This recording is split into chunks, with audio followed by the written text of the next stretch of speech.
I was working on Good Day and was starting to drink more than I should. My mom had just passed away, and I'm not using that as an excuse, but it's certainly something that was running in the background.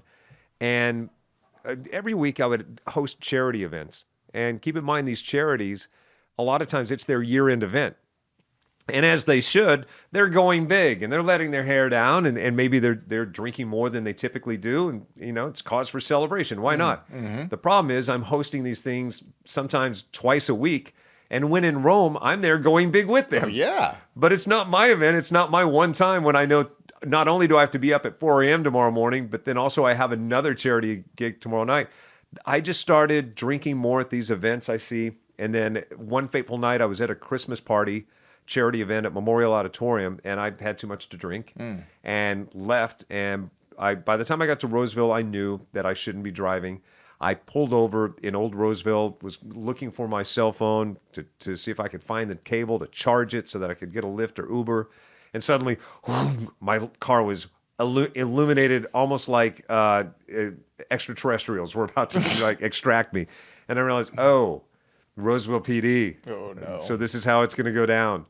And fully cooperated with my arresting officer and was arrested. And the TV station, CBS at the time, put me on suspension till further notice.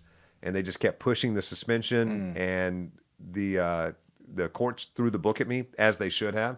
I shouldn't have been driving, and I was way over the limit. Not that even a little bit over the limit's justified.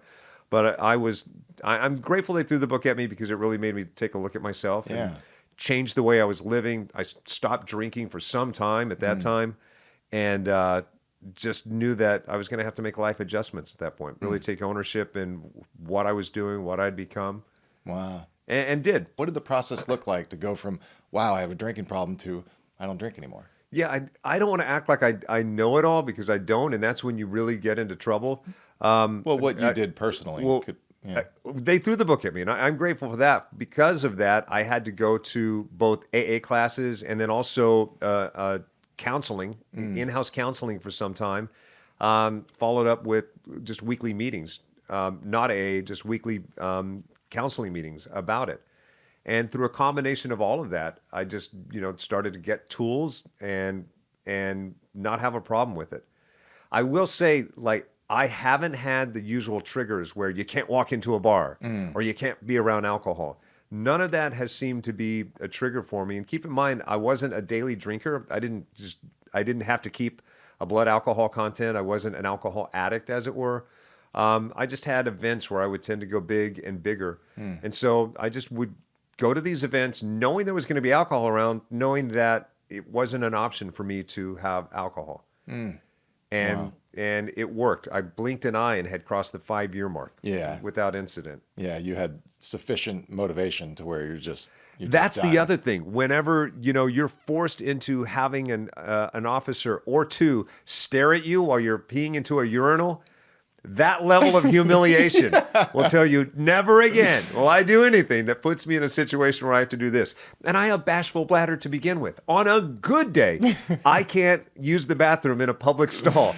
I have to wait till everybody's out of the bathroom or find an enclosed stall before there's a chance of me being able to use the bathroom. And so now I'm in a court-ordered situation where they're taking urine samples at a moment's notice.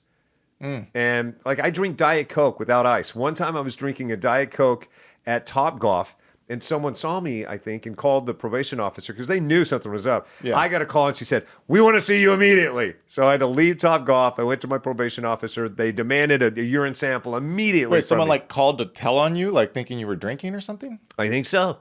Yeah, I mean, wow. She all but told me, but couldn't tell me that someone had called in that I was back on the bottle. It was a Diet Coke with no ice. But because of my bashful bladder, I stayed there for these poor officers. I stayed there for 5 hours. They would I'd drink some water and I would try, nothing. She goes, "Okay, go sit down. We'll try it again in a half hour."